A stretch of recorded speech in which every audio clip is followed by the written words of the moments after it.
Hello दोस्तों, कैसे हो आप सभी। स्वागत है आपका इस नए सेशन में। आज की क्लास में हम लोग करने वाले हैं क्लास 12th की फिजिक्स का मोस्ट इंपॉर्टेंट डेरिवेशन, जिसका नाम है अनुगमन वेग के अनुसार ओम के नियम का सत्यापन।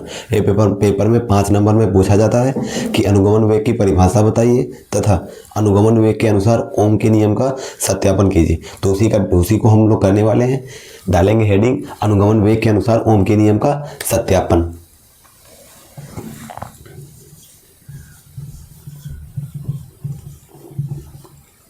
अनुगमन वेग के अनुसार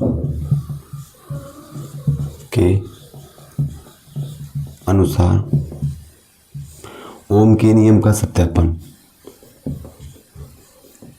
ओम के नियम का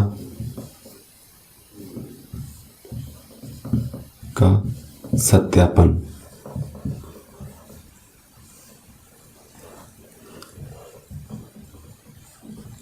अनुगमन वेग के अनुसार ओम के नियम का सत्यापन।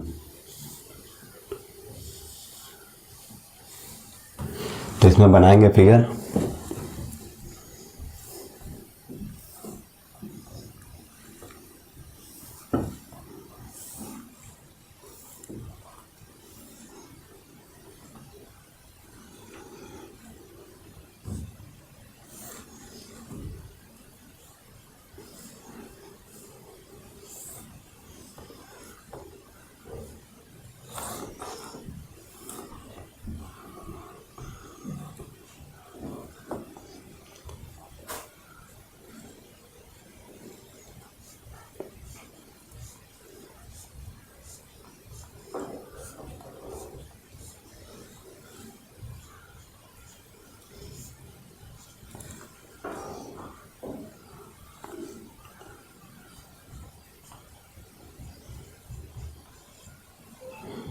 ये फ्री इलेक्ट्रॉन है, फ्री इलेक्ट्रॉन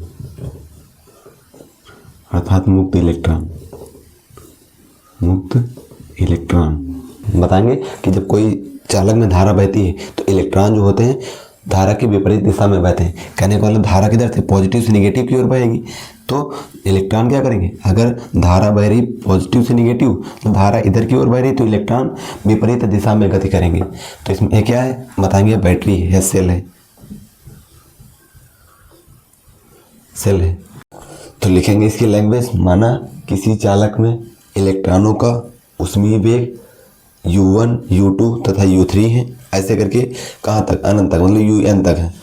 आगे लिखेंगे इलेक्ट्रॉनों की दिशा अनिश्चित होने के कारण इनका जो औसत ऊष्मीय वेग होगा वो 0 होगा। तो लिखेंगे लैंग्वेज। माना किसी चालक में इलेक्ट्रॉनों का ऊष्मीय वेग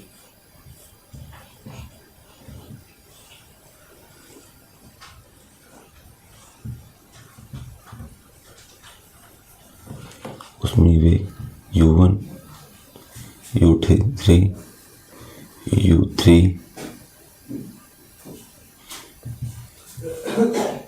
u1 है।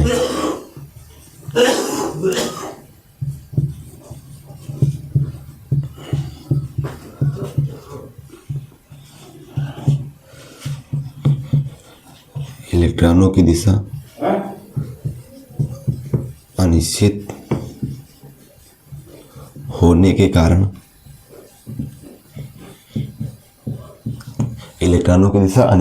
कारण इनका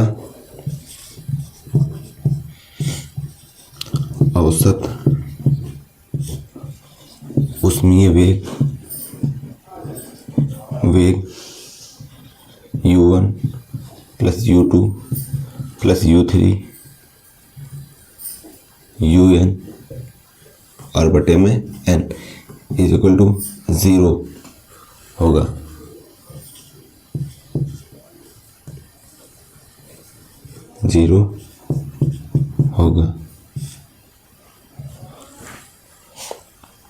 फिर नेक्स्ट लिखेंगे इलेक्ट्रॉनों का जो नेक्स्ट लिखेंगे अनुगमन वेग इलेक्ट्रॉनों के औसत वेग से प्राप्त होता है।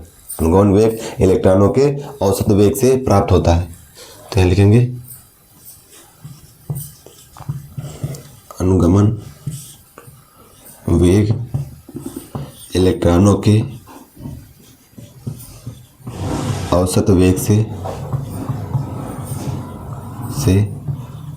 प्राप्त होता है।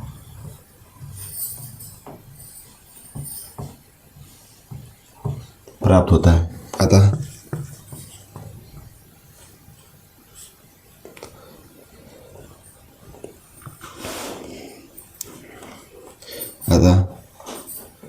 V1 V2 V3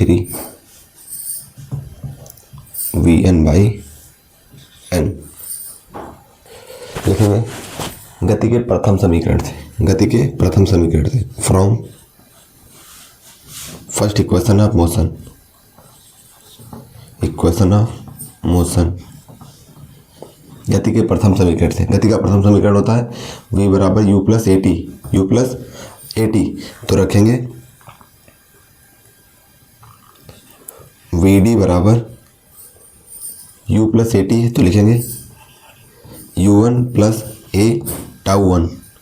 ऐसे दूसरा लिखेंगे u2 प्लस ए टाउ 2 प्लस u3 ए टाउ 3।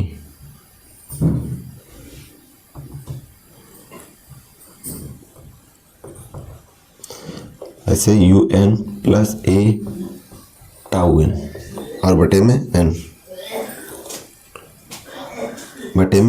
अब इनको अलग अलग लिख लेंगे। लिखेंगे u1 plus u2 plus u3 un और बटे में n। दूसरी इक्वेशन क्या बन जाएगी? दूसरी बनेगी ए टाउ 1 प्लस ए टाउ 2 प्लस ए टाउ 3 ऐसे करके बनेगी। तो इसमें से ए कॉमन ले लेंगे, बनेगा tau 1 plus tau 2 plus tau 3 tau n और बटे में n। इसका मान 0 होगा। u1 plus u2 plus u3 और ऐसे un तक और बटे में n। इसका मान क्या होता है? 0। तो इसका मान 0 रखेंगे तो बचेगा a टाउ 1 टाउ 2 टाउ 3 बटे में n बचेगा। और इसका मान क्या करेंगे? टाउ 1 टाउ 2 टाउ 3 और बटे में n जो है इसका मान ले लेंगे टाउ के बराबर।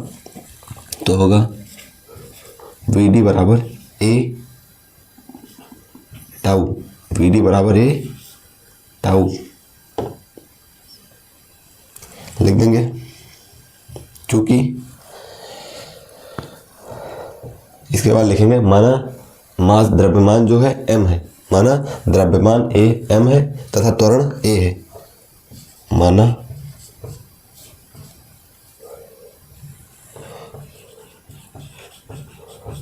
द्रव्यमान m तथा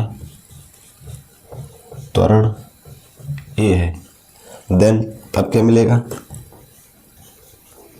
then F is equal to M ए।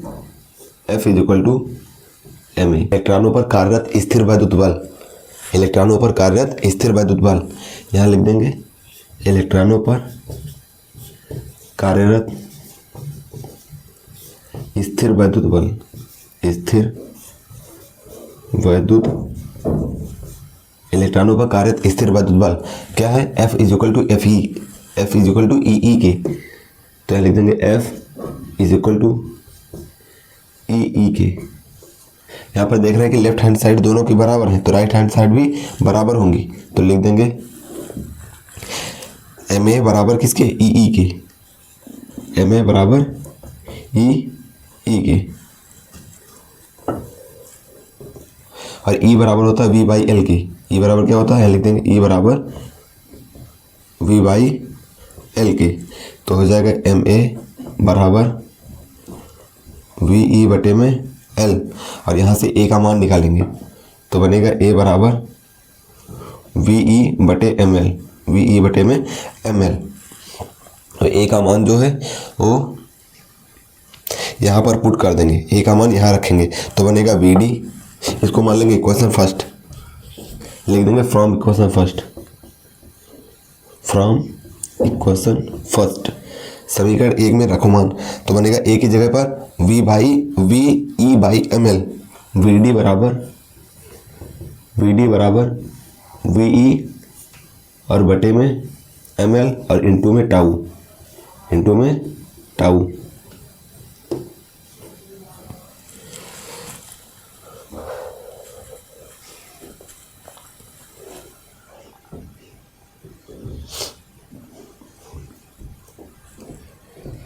अब इसके बाद लिखेंगे, देखो हम लोग पढ़ चुके हैं अनुगमन वेग और धारा घनत्व में संबंध। आई बराबर क्या होता है, A N E V D होता है। क्या होता है, आई बराबर A N E V D होता है। तो आई की जो आई बराबर होता है A N E V D, यही रखेंगे। आई बराबर यहाँ लिख देंगे, आई बराबर A N E V D, आई बराबर ए एन ई और वी डी की जगह पर ए मान रख देंगे, V E by M L into में टाउ। अगर यहाँ से हम वी अपॉन आई का मान निकालें, वी अपॉन आई का मान, तो क्या बनेगा, वी अपॉन आई क्या बनेगा, वी रोक लो और आई को बटे में डाल दो, बाकी सब इधर ले आओ, तो बचेगा एम एल अपॉन में ए एन ई का स्क्वायर वी। ये कांस्टेंट है, ये मान कांस्टेंट है, तो हो जाएगा V upon I is equal to constant, यही निकालना था।